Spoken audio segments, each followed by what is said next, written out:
엄마가 이 얘기 비밀로 하라고 했는데 아빠한테는 말해도 되는 거죠?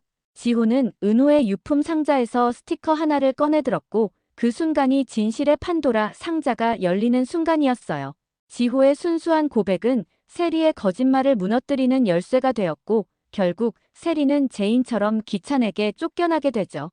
오늘의 이야기 재밌게 시청해주세요. 둘이 뭐야? 당신이 우리 은호를 죽게 만든 뺑소니범이야? 기찬은 홍 사장의 멱살을 잡고 추궁하기 시작했어요. 그 눈빛은 마치 얼음처럼 차갑고 날카로웠고 눈동자 속엔 참을 수 없는 분노와 깊은 슬픔이 뒤엉켜 있었죠. 홍 사장은 당황한 듯 눈을 피했지만 기찬의 눈은 이미 모든 걸 알고 있다는 듯 서늘하게 빛났어요. 그 말에 홍 사장은 움찔했지만 아무 말도 하지 못했고 기찬은 그런 둘의 모습을 보며 더욱 의심을 품기 시작했죠. 너희가 뭘 꾸몄든 진실은 숨길 수 없어. 당장 경찰서로 가자고. 홍 사장은 눈을 질끈 감으며 고개를 돌렸고 기찬은 그 자리에서 주먹을 쥐었지만 간신히 참았어요.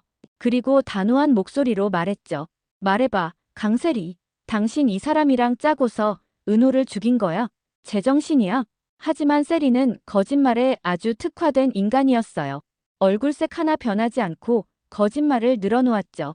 아니에요, 기찬씨. 아까 낮에 이 사람이 회장실에 찾아왔길래 은호 죽인 뺑소니범 빨리 찾아달라고 부탁하러 온 거예요.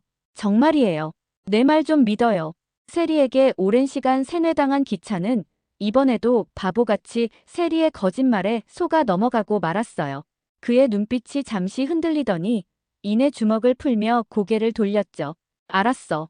이번만은 믿어볼게. 하지만 단 한 번이라도 더 의심스러운 행동을 하면 그땐 정말 끝이야. 세리는 겨우 안도의 한숨을 내쉬었고 홍 사장은 조용히 뒤로 물러섰어요. 하지만 그건 시작에 불과했죠.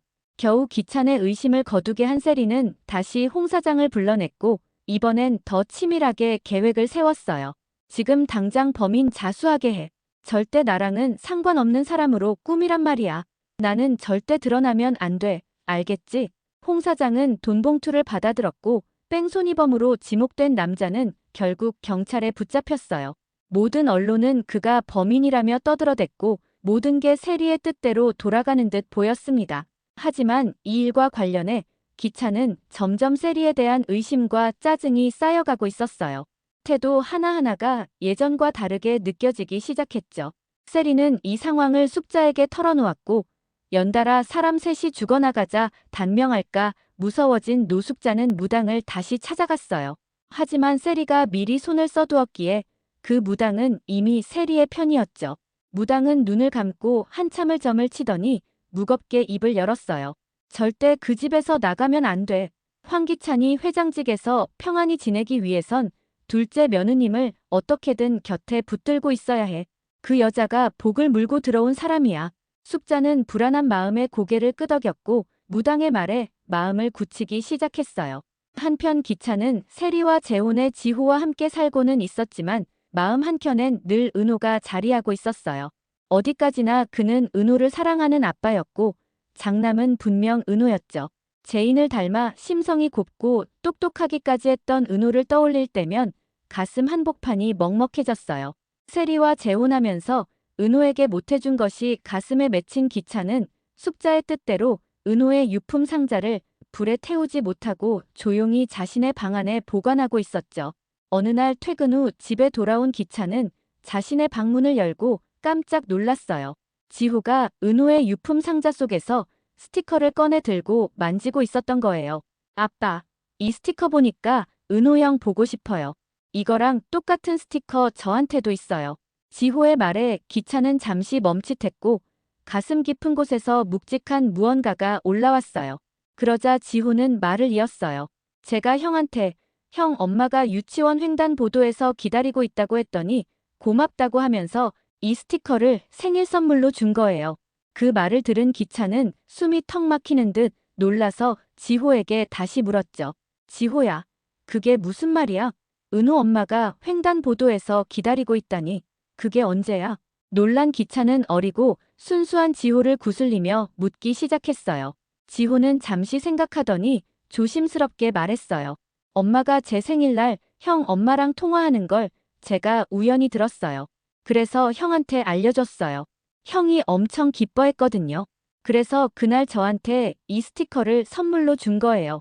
지호는 갑자기 기찬의 손을 꼭 잡으며 진지한 표정으로 말했어요. 아빠, 엄마가 이 사실 아무한테도 말하지 말라고 했어요. 그러니까 아빠도 아무한테도 말하면 안 돼요. 다른 사람들이 알면 엄마랑 저랑 헤어져야 한대요. 아무것도 모르는 지호는 아빠에게 비밀로 해달라는 말을 남기고 기찬의 방을 나갔고, 진실을 알게 된 기찬은 문이 닫히자마자 두 손으로 머리를 감싸쥐며 그 자리에 주저앉고 말았어요. 그의 눈빛엔 참을 수 없는 분노와 배신감에 휩싸여 목 안에서 끓어오르는 울분과 분노는 결국 폭발하고 말았어요. 거실로 나가 세리를 불러 세웠어요. 너 지금까지 무슨 짓을 한 거야? 은호를 죽이고도 우리 모두를 속였어.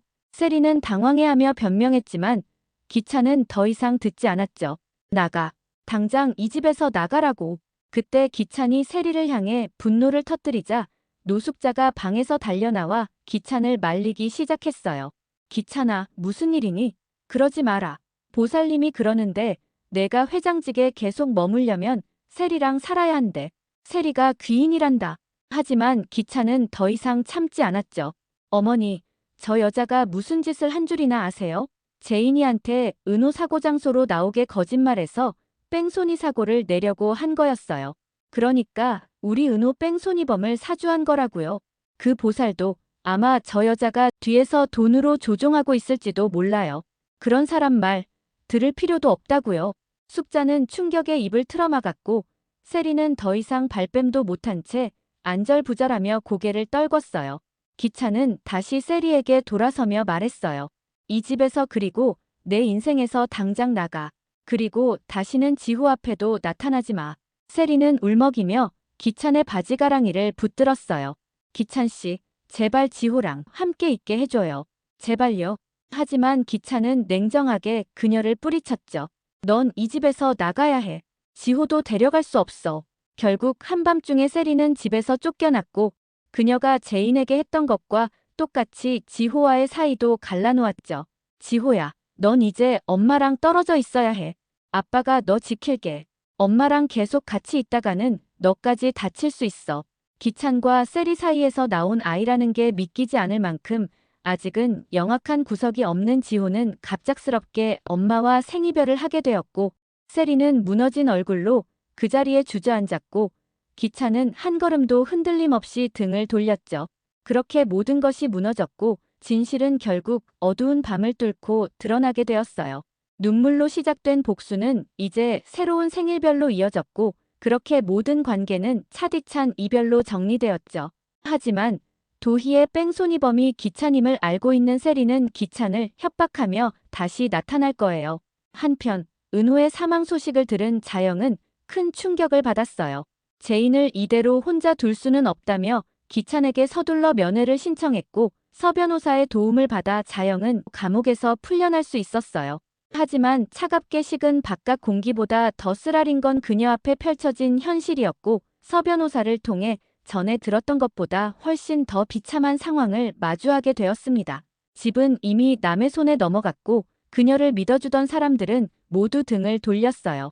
제인의 유일한 편 자영의 활약이 궁금해진 가운데 요즘 최고의 빌런으로 등극 중인 우미라는 은호마저 잃은 제인을 향해 날이 선 말들로 연일 비수를 꽂고 있었습니다. 마치 제인의 불행을 기다렸다는 듯 그녀의 상처를 들쑤시며 조롱을 멈추지 않았어요.